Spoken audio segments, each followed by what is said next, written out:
Before we get started, make sure to subscribe to the channel and like this video. That way, you'll always stay connected to our stories and never miss the next adventure. The thing about being a professional soldier in an interstellar war is that you develop certain expectations. You expect the enemy to shoot back. You expect supply lines to get disrupted at the worst possible moment. You expect the food to be terrible, the sleep to be minimal, and the paperwork to somehow follow you across 3-star systems. What you don't expect, what no amount of tactical training prepares you for, is finding your target fast asleep under a tree with 3 infant apex predators curled up on top of him like he's some kind of deranged wildlife sanctuary. But that's exactly what Patrol Unit 16 of the Rinkathi Forward Command discovered on a humid afternoon on the contested planet of Njoro 3, and honestly, they were having a hard time processing it. Phoenix, the patrol leader, held up one chitinous hand in a gesture that meant halt in about 15 different military contexts. His squad froze immediately, their segmented legs barely making a sound on the moss-covered forest floor. The Rinkathi were insectoid by human classification, though they hated that term, standing roughly 2 meters tall with exoskeletons that gleamed a deep bronze in the filtered sunlight. 4 arms meant 4 weapons at any given time, and their compound eyes could track movement in nearly all directions simultaneously. They were, in short, very good at killing things, which made this situation all the more ridiculous. "Tell me what I'm looking at." Phoenix clicked softly to his second-in-command, a younger soldier named Mopteth, who still had the bright green markings of recent molting on his carapace. Mopteth's mandibles twitched in what might have been confusion, or might have been the Rinkathi equivalent of a nervous laugh. "Sir, that appears to be the human target, designation Griff, approximately 30 meters ahead, at the base of the old-growth redwood analog." "I can see that, Mopteth." "And he appears to be sleeping, sir." "I can see that, too." "With 3 thorn maws on him, sir." "Yes, Mopteth, I have functioning vision." Phoenix's antennae flattened against his head in irritation. "What I'm asking is for someone to explain to me why there are 3 juvenile thorn maws treating an enemy combatant like a heated resting platform." Silence from the squad. Which, really, was fair. Nobody had an answer because the situation made absolutely no sense whatsoever. Phoenix had been tracking this particular human for 3 standard days. The target, Griff, no surname in the military database, just Griff because, apparently humans sometimes did that, had been separated from his unit during a skirmish near the canyon settlements. The rest of his squad had retreated to their fortified position, but Griff had provided covering fire and gotten cut off. Standard military tragedy happened in every war since species figured out how to throw rocks at each other with organizational backing. The Rinkathi had been following him since, waiting for the right moment to either capture him for intelligence purposes or eliminate him as a threat. Griff had proven surprisingly difficult to pin down. The human had good instincts, moved carefully, and seemed to know the forest better than he had any right to after only 6 weeks on planet. But exhaustion catches up to everyone eventually. 3 days of minimal sleep, constant movement, and survival rations would wear down even the toughest soldier. Phoenix had assumed they'd find Griff compromised, vulnerable, maybe making a mistake. He had not assumed they'd find him serving as bedding for the most dangerous predators on the entire planet. Thorn maws. Just the name made experienced soldiers check their ammunition. The apex predators of Njoro 3 were the reason both the human and Rinkathi military forces stuck to established safe zones and traveled in large groups. Adult thorn maws stood 3 meters at the shoulder, massed somewhere around 2,000 kilograms of muscle, bone, and terrible attitude, and had obsidian-black fur that could turn aside small arms fire. Their claws were retractable but, when extended, could punch through vehicle armor. Their teeth, oh, their teeth, were crystalline structures that grew continuously and never dulled, capable of crushing through just about anything stupid enough to get caught in their jaws. They hunted in family packs of 6 to 10 individuals, coordinated their attacks with frightening intelligence, and had exactly zero fear of anything that walked, crawled, or flew. The planetary survey team that first cataloged them had titled their report, "Recommendation: Avoid this entire continent," before requesting immediate extraction. Both militaries had lost soldiers to thorn maws. Both sides had agreed, in one of the few informal truces of the war, that certain territories were off-limits, not because of enemy forces, but because the local wildlife would kill everyone involved, and probably not even notice. And now, Finich was looking at 3 juvenile thorn maws, each already the size of the earth creatures called bears that humans were inexplicably fond of, sleeping in a pile on and around an enemy soldier. The largest of the 3 cubs had its massive head resting on the human's chest. One paw stretched across his torso like the universe's most dangerous teddy bear. The second was curled against his left side, wedged between the human and a gnarled tree root. The third, the smallest of the trio, though small was a relative term when discussing creatures with 4-inch claws, had somehow arranged itself across the human's legs, effectively pinning him in place. Griff himself looked peaceful, which was possibly the most disturbing part of the entire scene. His weather-beaten face was relaxed in sleep, one scarred hand resting on the largest cub's head in a gesture that looked almost affectionate. His military gear was worn and patched, the kind of equipment that had seen too much action, and not enough maintenance. His rifle was propped against the tree, technically within reach but practically useless, given his current position under approximately 300 kilograms of predator infant. "Sir," one of the other squad members clicked nervously. "Standing orders are to eliminate or capture on sight." "I'm aware of standing orders, Nixtef." "So, what's the plan?" That was the question, wasn't it?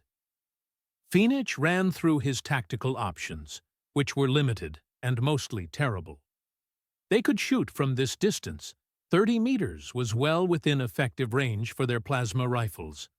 But the moment they opened fire, those cubs would wake up, and Finich had seen the reports of what happened when you threatened juvenile thorn maws. Their distress calls could carry for kilometers, and adult thorn maws responded to those calls with extreme prejudice and zero regard for their own safety. They could try to get closer, maybe use a neural disruptor to paralyze the human before the cubs woke up. That assumed the cubs were sound sleepers, which seemed like a dangerous assumption. Young predators typically had hair-trigger alertness. It was a survival trait that kept them alive long enough to become adult predators. They could wait for the human to wake up and move away from the cubs, but that might take hours, and Finich's squad had other patrol duties. Plus, there was no guarantee Griff would conveniently separate himself from his new terrifying friends. Or, and this was the option that kept circling in Finich's mind like a persistent parasite, they could try to figure out what in the name of the Hive Mothers was actually going on here. Mopteth, magnify the area around the human. Slow scan. The younger soldier's helmet display lit up as he activated the enhanced optics. The image fed directly to Finich's own display, giving him a much clearer view of the situation. Details emerged that made everything stranger. The human's canteen lay open near his right hand, water still visible inside. Scattered around the base of the tree were what looked like military ration packets, torn open, partially empty, but not consumed by human teeth marks. The The shredding pattern suggested something with much larger jaws and less concern for packaging integrity. He was feeding them, Finich said quietly. What? The human was feeding the thorn maws. Look at the ration distribution. Those aren't his supplies anymore. Those are scattered because the cubs were eating them. Mopteth adjusted the scan, and sure enough, the evidence was clear. Some of the rations had been deliberately opened and placed near the sleeping cubs. Others showed signs of having been given directly to eager mouths with teeth that could bite through metal. Why would he feed them? Another squad member asked. They're predators. Apex predators. They don't need— Zoom in on the smallest one, Finich interrupted. The one on his legs. The image sharpened, focused. And there it was. A bandage, crude but effective, wrapped around the smallest cub's right front paw, secured with what looked like medical tape from a standard field kit. The white material stood out starkly against the obsidian fur. He treated an injury, Finich said, and his voice carried a note of something that might have been respect or might have been disbelief, possibly both. The human found injured juvenile thorn maws and provided medical attention. The squad was silent for a long moment, processing this information through the lens of their tactical training, their survival instincts, and their understanding of how the universe was supposed to work. Finally, Mopteth spoke, his mandibles clicking in a pattern that suggested he was very carefully choosing his words. Sir, permission to speak freely? Granted. What kind of insane death-wish species finds babies of the most dangerous predator on the planet and decides to play medic and nanny? It was a fair question.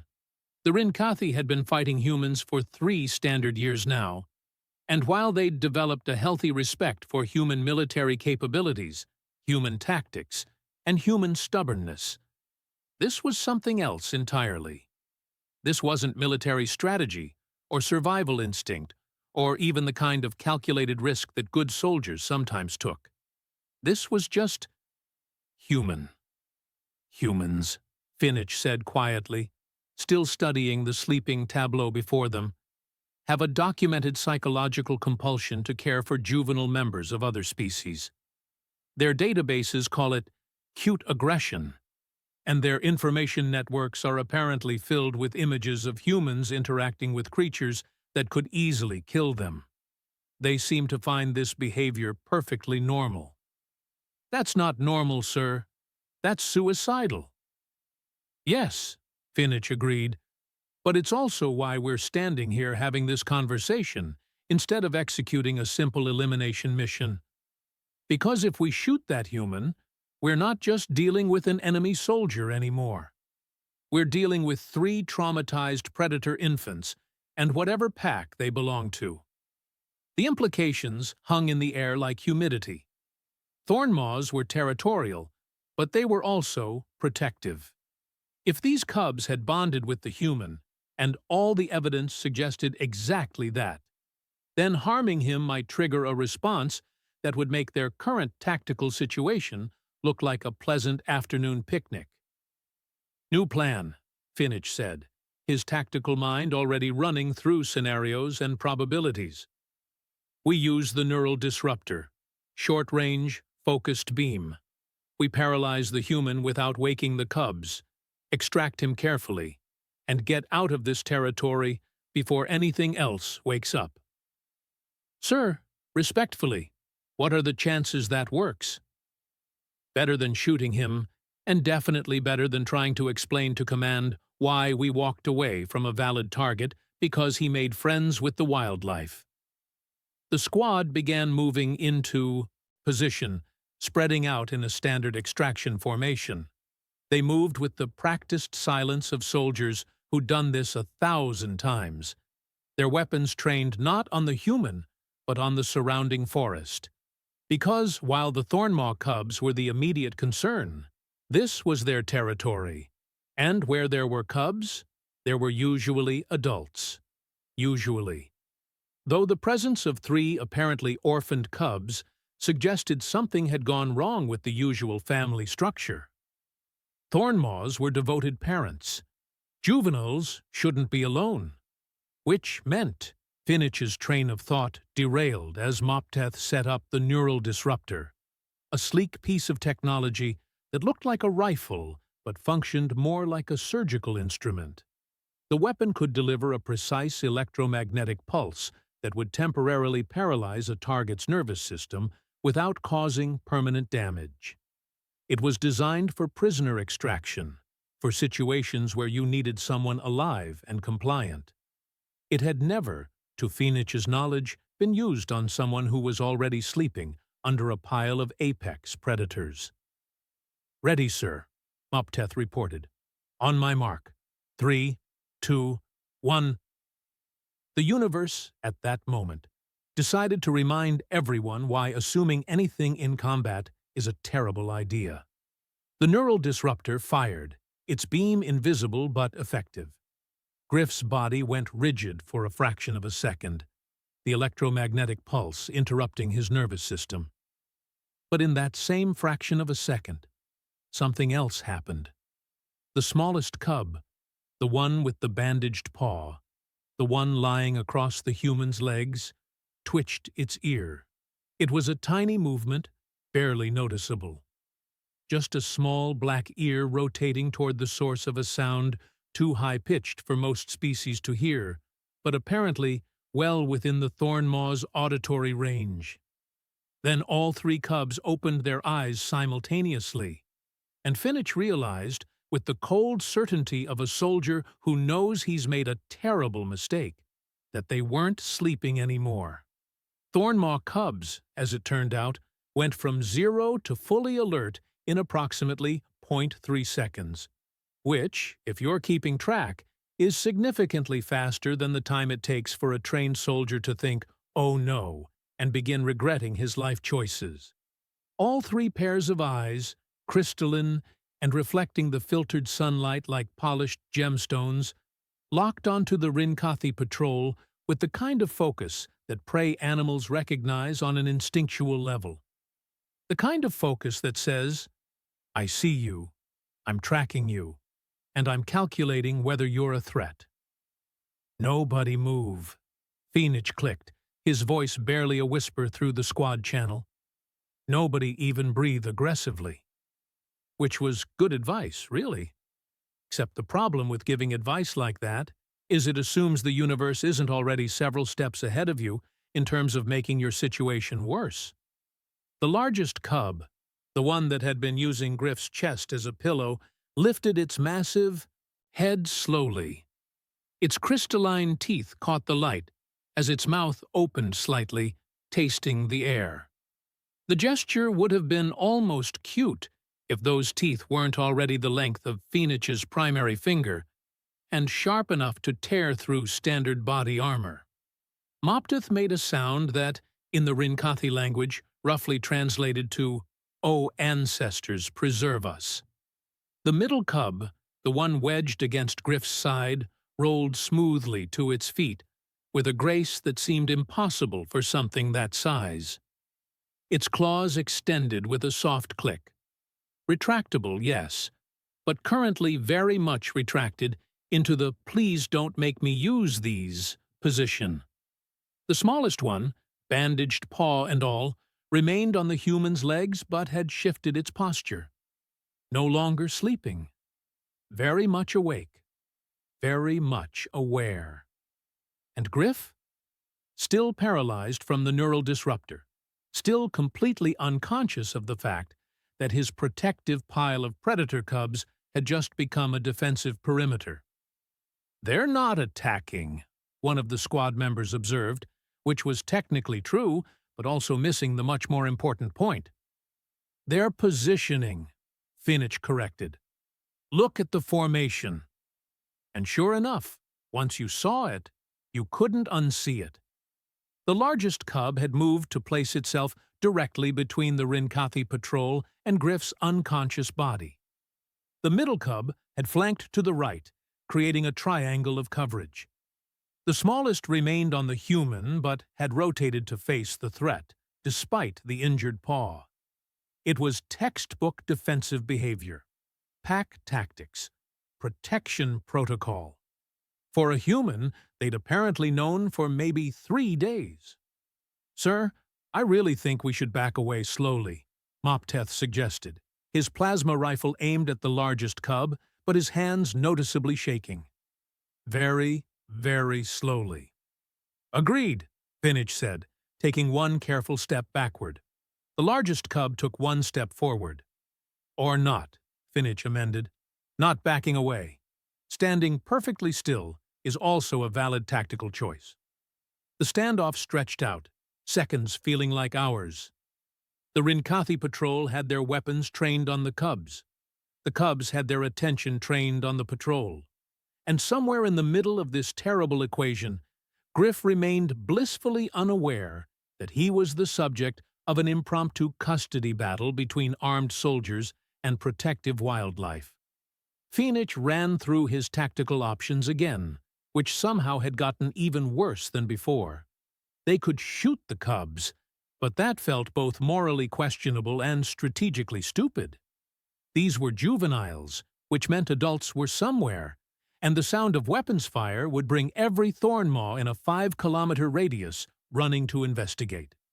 Also, and Finich was surprised to find this mattered to him, they were just babies, protecting what they perceived as part of their pack. Shooting them felt less like military action and more like just being terrible. They could try to back away again, but the cubs had already demonstrated they'd advanced to maintain the defensive perimeter, which meant backing away would either trigger a chase response or would simply take longer while accomplishing nothing. They could wait for the neural disruptor effect to wear off and the human to wake up. But that was at least 10 minutes away, and standing in a staring contest with apex predators for 10 minutes sounded like an excellent way to find out what happened when young predators got bored or nervous. "I'm going to try something," Mopteth said suddenly. "Define something before you do it," Finich ordered. "A warning shot. Into the air. Maybe the noise will scare them off." "Or," Finich countered, "it will trigger an attack response, wake up every predator in the territory, and get us all killed. But sure, other than those minor concerns, excellent plan." "Do you have a better idea, sir?" Finich didn't, which was the problem. He was a decorated officer with 15 years of combat experience, and he was being tactically outmaneuvered by 3 juvenile animals who'd apparently decided a random human was worth protecting. Mopteth, interpreting silence as permission, which it absolutely was not, raised his plasma rifle and fired a single shot straight up into the canopy. The bolt of superheated plasma punched through leaves and branches with a sharp crack that echoed through the forest. Several things happened simultaneously. First, every bird analog within 100 meters took flight, filling the air with screeching and the sound of panicked wings. Second, the 3 Thornmaw cubs flinched but held their ground, their eyes narrowing and their postures shifting to something more aggressive. Third, and this was the part Finich had been dreading, Griff woke up. Not smoothly, not peacefully. The neural disruptor's effects were wearing off faster than expected, and the human came back to consciousness like a drowning man breaking the surface, gasping, disoriented, muscles spasming as his nervous system rebooted. He sat up with a jerk, nearly dislodging the smallest cub, one hand going to his head as if checking whether his skull was still attached. His eyes were unfocused, his breathing ragged, and for a moment he looked like exactly what he was: a soldier pushed beyond exhaustion and running on empty. Then the smallest cub made a sound. Not a growl, not a roar, but something between a chirp and a whine, high-pitched and clearly distressed. Griff's hand moved automatically, muscle memory overriding confusion, and patted the cub's head with the gentle motion of someone who'd done this a dozen times before. "Hey, easy," he mumbled, his voice rough with sleep and whatever the neural disruptor had done to his system. "Keep it down, yeah? Some of us are trying to—" He stopped mid-sentence, because his brain, finally catching up to his situation, had registered several important facts in rapid succession. 1. There were armed Rinkathi soldiers, approximately 30 meters away. 2. The cubs were in defensive positions. 3. Someone had just fired a weapon. And 4. He was in what military tacticians call a really bad spot. "Sleep," he finished weakly, then sighed. It was the kind of sigh that contained multitudes, exhaustion, resignation, the bone-deep weariness of someone whose day had just gotten exponentially worse. "You guys picked a really bad spot for a patrol." Finn each blinked, all of his eyes, which was a lot of blinking, because in his 15 years of military service, across 4 different war zones and 2 separate conflicts, he had never, not once, had an enemy combatant offer him tactical advice while surrounded and outgunned. "Bad spot," he repeated, more out of confusion than actual curiosity. Griff didn't reach for his weapon, didn't make any aggressive moves, just shifted slightly to avoid putting pressure on the smallest cub's injured paw, then looked at the Rinkathi patrol with the expression of a man whose capacity for surprise had been exhausted somewhere around day 2 of this nightmare. "Thornmaw territory," he explained, gesturing vaguely at the surrounding forest. "You fire weapons here. You're going to attract attention you really don't want." "Human," Finich said, trying to reassert some kind of control over this increasingly absurd situation. "You are in no position to offer tactical advice. You are surrounded, cut off from your unit, and currently under capture protocol." Griff looked at the 3 cubs, then at the patrol, then back at the cubs. One eyebrow raised in an expression that clearly communicated, "Really? You think you're capturing anyone while these 3 are here?" "What?" Finich demanded, frustration bleeding into his voice. "Did you do to these Thornmaws?" The human's face scrunched up in genuine confusion. "Do to them? I didn't do anything to them. I found them crying near their dead mother, hunter traps, commercial poachers, the illegal kind, so I've been keeping them fed and safe until I could find their pack." Silence. Complete, total silence. Even the forest seemed to hold its breath. "Safe," Mopteth repeated slowly. "You've been keeping apex predators safe." "They're babies," Griff said, and his tone carried an edge now, something defensive and surprisingly sharp. "They're babies who watched their mother die in a trap. So yeah, I've been keeping them safe. What kind of monster would I be if I just left them?" And there it was. The fundamental difference in perspective that made humans simultaneously fascinating and terrifying to every other species in the galaxy. Because while the Rinkathi saw 3 juvenile apex predators, threats, dangers, things to be avoided, Griff saw 3 orphaned children who needed help. The universe didn't care about logic. It just kept spinning. The problem with asking philosophical questions during a military standoff is that they tend to make everyone involved stop and think about things they'd rather not examine too closely, such as what separates survival instinct from cruelty, or when exactly did this situation stop being a tactical operation and start being a moral dilemma. Finich really didn't want to think about these things. He had a mission, clear objectives, defined parameters, capture or eliminate the human target, report back to command, move on to the next assignment. Simple, clean, professional. Except now he was looking at an exhausted enemy soldier who'd apparently spent 3 days nursing orphaned predators back to health. And the word eliminate was starting to taste wrong in ways he couldn't quite articulate. "Would you?" Griff asked again, his voice quieter now but somehow carrying more weight. "Would you just leave them to die?" Mopteth shifted uncomfortably, his carapace clicking. "That's not. We're not discussing." "You asked what kind of monster I'd be," Griff interrupted. "So I'm asking you.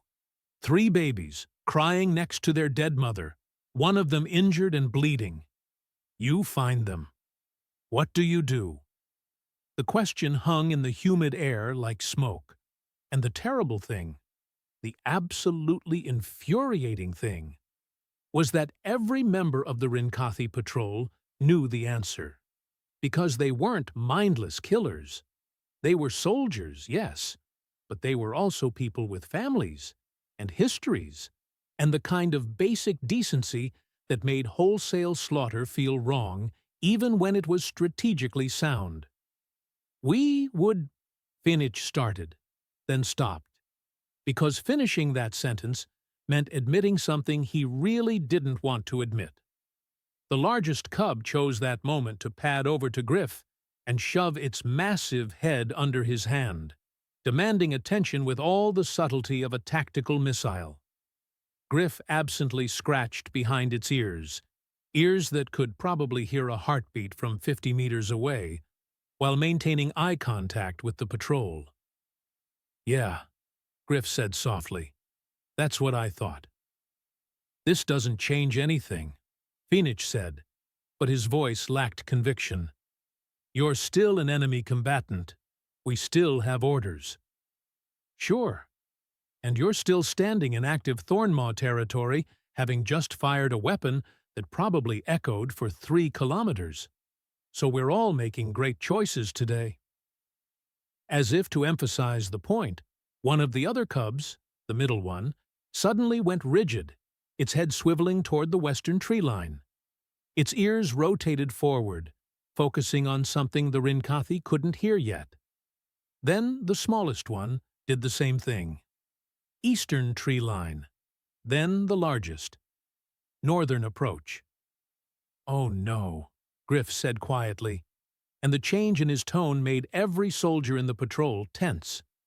Because if the human who'd been casually petting apex predators suddenly looked worried, that was a very bad sign. "What?" Finich demanded.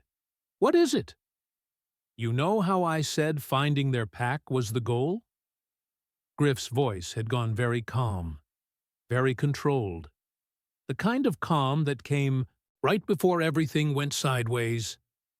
"I think the pack just found us." The forest went silent. Not gradually. Not the slow fade of ambient noise retreating. Just silent. The kind of silence that predators create when they move through territory they own absolutely and completely. The kind of silence that meant every other living thing had suddenly decided to be somewhere else. Finich felt his respiratory systems constrict. "How many?" "I've been tracking 6 adults in this territory." "Could be more." "Hard to say when you're trying not to become a food item." Griff was still scratching the cub's ears, but his other hand had moved, slowly, carefully, toward his rifle. Not grabbing it, just aware of where it was. "Listen, I'm going to need you all to do something really important right now. We don't take orders from lower your weapons." Each word was distinct, clear, and carried absolute certainty. "Right now. Immediately. Or we're all going to die. And honestly, I'd rather not die today because I've got these 3 to worry about." "You're insane if you think." "Look at the cubs," Griff interrupted, and there was urgency in his voice now. "Look at them." Finich did. All 3 juveniles had relaxed their defensive postures. Their ears were still tracking movement in the forest, but their body language had shifted from threat assessment to something else. Something that looked almost like excitement?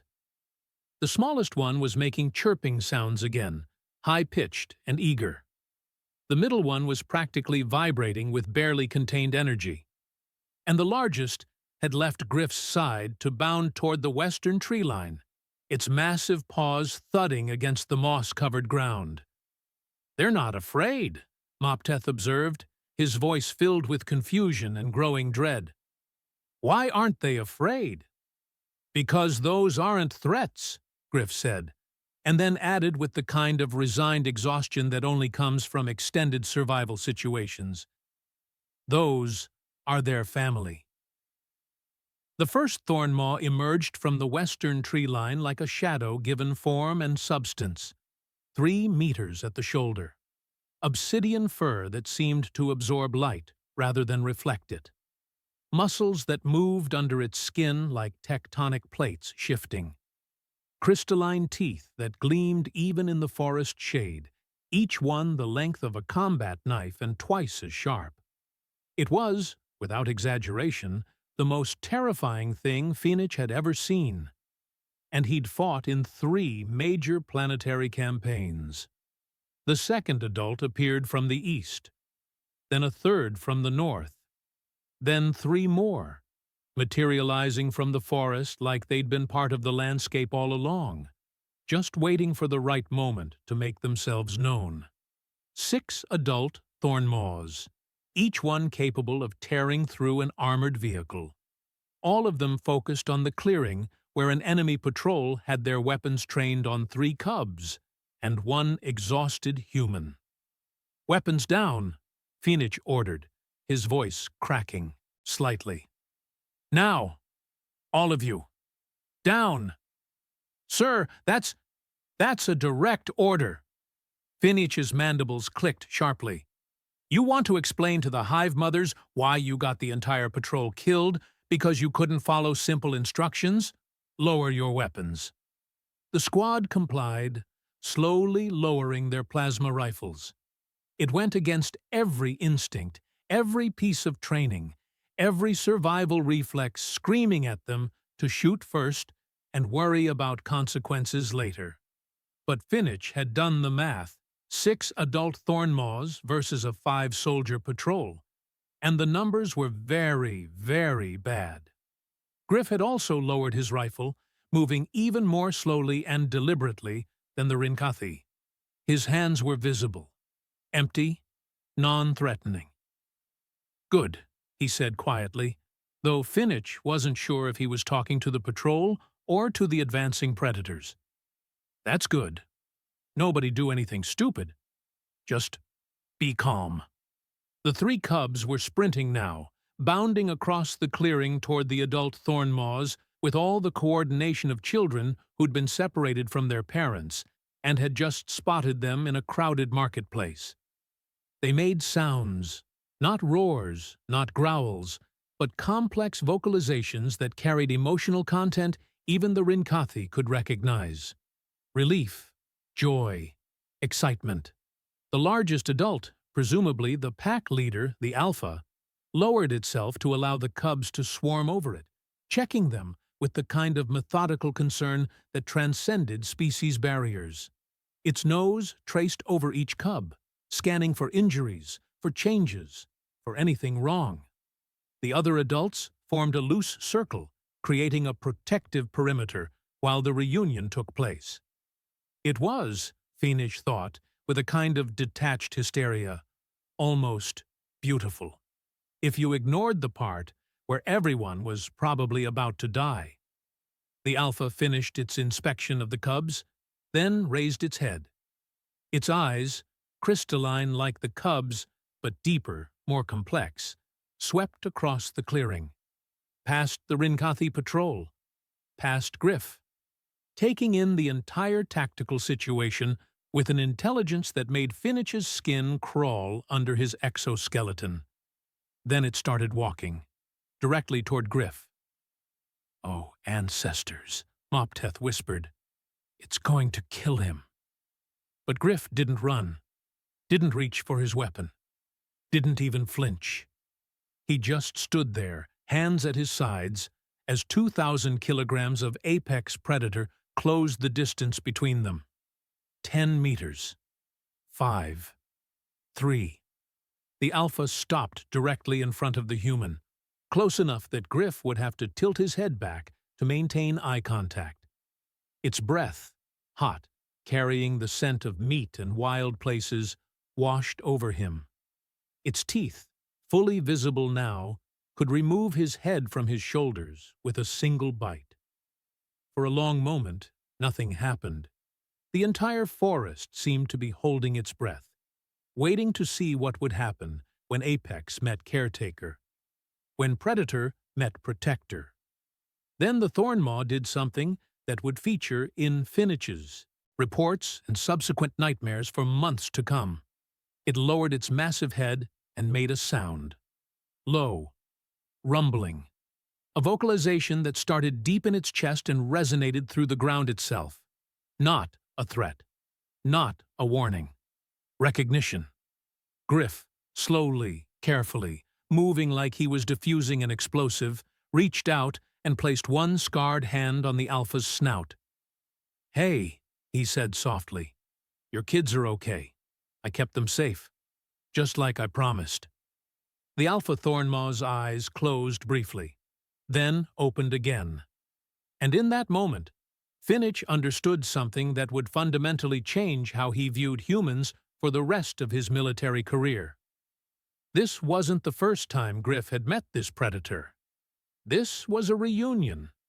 The human had met the apex predator before. That single realization rewired everything Finich thought he understood about the past 3 days. This wasn't a case of stumbling across orphaned cubs and making a compassionate choice in the moment. This was deliberate. This was a promise kept. This was a human soldier who'd apparently negotiated with the most dangerous predator on the planet, and then followed through while being hunted by enemy forces. "You met the mother," Finich said, the pieces clicking together. "Before she died, you met her." Griff didn't look away from the alpha, but he nodded slightly. 6 days ago. She was already caught in the trap, dying. Nothing I could do for her. But she kept looking at her cubs, kept trying to get to them, even though the movement was killing her faster. His voice was quiet, matter of fact, describing trauma the way soldiers did when emotion would break them. She looked at me, and I swear on everything I've got that she understood. She knew I could help them. So I promised I would. "You promised a dying animal," Mopteth said, not mockingly, just trying to comprehend. "I promised a dying mother," Griff corrected, and the distinction mattered. Then the poachers showed up, not military, just criminals looking for pelts, and things got complicated. Had to lead them away from the cubs, which is how I ended up separated from my unit. By the time I circled back, my squad was gone, and your people were tracking me." The alpha Thornmaw pulled back slightly, its crystalline eyes studying Griff with an intensity that suggested it understood far more than simple animal cognition should allow. Then it turned, deliberately, to face the Rinkathi patrol. "Oh no," Finich said. "Oh yes," Griff replied. "So here's the thing about Thornmaws. They're territorial, but they're also social. Family units, pack dynamics. And right now, the pack is trying to figure out what to do about you." The 6 adult Thornmaws had rearranged themselves, spreading out in a formation that was unmistakably tactical. They weren't attacking. Not yet. But they were positioned in a way that cut off every retreat route, every angle of escape. The Rinkathi patrol was surrounded by apex predators who were awaiting some kind of signal from their alpha. "We didn't hurt the cubs," Finich said quickly, directing his words toward Griff, but hoping the alpha might somehow understand intent, if not language. "We were attempting to extract you, but we didn't harm them." "I know," They'd already be eating you if you had. Griff finally looked at the patrol, and his expression was complicated. Exhaustion, sympathy, and something that might have been dark amusement. But you did fire a weapon near them. You did threaten me, who they've apparently decided is pack adjacent. So now the Alpha has a decision to make about whether you're enemies or just stupid. Can't we be both? Mopteth muttered. Despite everything, the danger, the tension, the very real possibility of imminent death, Griff laughed. Short, sharp, but genuine. Fair point. The Alpha made another sound, this one sharper, more commanding. The other 5 adults shifted positions, tightening the circle. The cubs moved to stand with their family, though the smallest one kept looking back at Griff with what could only be described as concern. Then the Alpha did something unexpected. It walked to position itself between the Rinkathi patrol and Griff, with the other adults forming a protective semicircle. Not attacking the patrol, not threatening them directly, just blocking access to the human. The message was crystal clear. You're not getting to him. I'll be damned, Griff said quietly. They're protecting me. From us, Finich added, comprehension dawning with the weight of tactical impossibility. They're protecting you from enemy combatants. The Alpha's head swiveled toward the path the patrol had used to enter the clearing. It made a gesture, tilting its massive head in that direction, then back toward the Rinkathi soldiers. The meaning transcended language barriers. Leave, now, while you still can. Sir, Mopteth said urgently, we can't just let him go. We have orders. We have a once-in-a-lifetime opportunity not to start an interspecies incident, Finich interrupted sharply. You want to explain to Command why we engaged 6 adult Thornmaws over 1 enemy combatant? You want to tell the families of this entire patrol why they died because we couldn't take a tactical retreat? The truth was, orders or not, the mission parameters had changed. You couldn't capture a target who was being actively guarded by apex predators. You could try, certainly, but then you'd just be dead, and the target would remain uncaptured. That wasn't tactical flexibility. That was just stupidity with paperwork. Stand down, Finich ordered.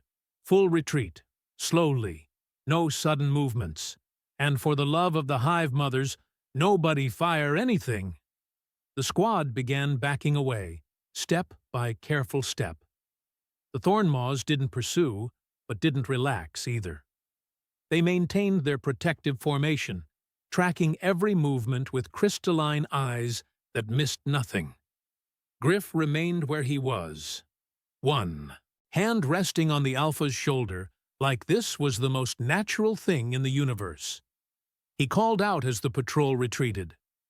Take the Southern Ridge route back to your base. Fewer Thornmaw territories that way. And the terrain is more stable. Also, there's a human patrol scheduled through the Northern Valley in about 6 hours. So, maybe avoid that. Finich stopped. You're giving us tactical intelligence? Griff shrugged.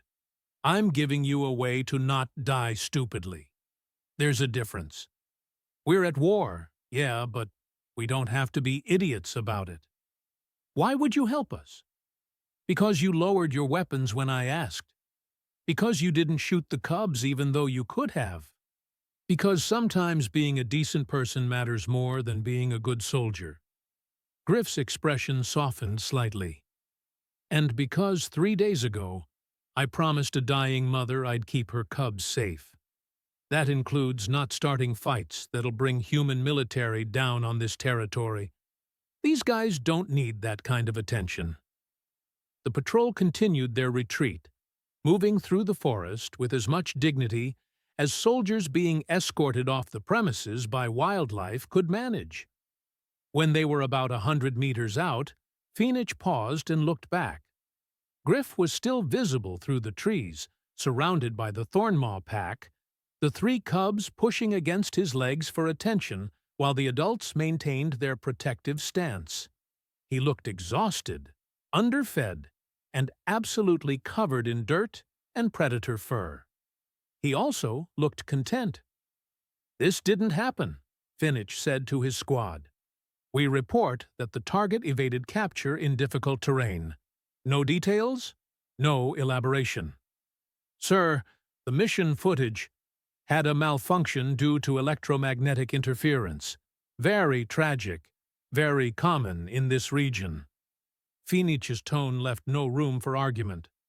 "We do not tell command that we were tactically outmaneuvered by wildlife defending a human who'd rather feed enemy predators than abandon them. Understood?" The squad signaled agreement. They could all read between the lines. Some things were better left unreported, because the truth made everyone involved look insane. They made it back to base 3 hours later, filed their reports, and tried to forget the sight of an enemy soldier sleeping peacefully under infant apex predators while their parents stood guard. Meanwhile, back in the clearing, Griff settled against the tree again. The smallest cub immediately claimed his lap, bandaged paw carefully positioned. The other two flanked him like furry, deadly bookends. The alpha thornmaw laid down nearby, close enough to be protective, far enough to give the human space.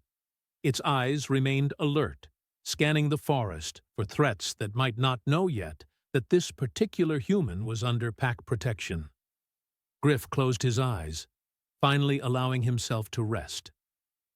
"Thanks," he murmured to the alpha, "for not eating the bug people. That would have been politically complicated." They teat. Alpha made a sound that might have been agreement, or might have been amusement. Hard to tell with apex predators. Finnick, reviewing his sanitized report on the transport back to base, added one final note in his personal log, the kind that wouldn't be transmitted, but would be saved for his own records. "Today I learned that humans will adopt anything, that apex predators are better judges of character than our tactical assessments suggest, and that sometimes the bravest thing a soldier can do is lower his weapon. Request reassignment to literally any other patrol route. Signed, Patrol Leader Finich, who is too old for this nonsense." The war continued. Battles were fought, territories contested, casualties mounting on both sides. But in one small clearing in Thornmaw country, an exhausted human soldier slept safely under the protection of the most dangerous predators on the planet, having somehow negotiated a peace treaty that no diplomat could match. Proof, perhaps, that sometimes the deadliest weapon isn't the one you carry, but the compassion you show, especially when that compassion comes with teeth the size of combat knives and a pack willing to defend you to the death. The universe kept spinning, indifferent and vast. But in that moment, in that clearing, one small promise kept had changed everything.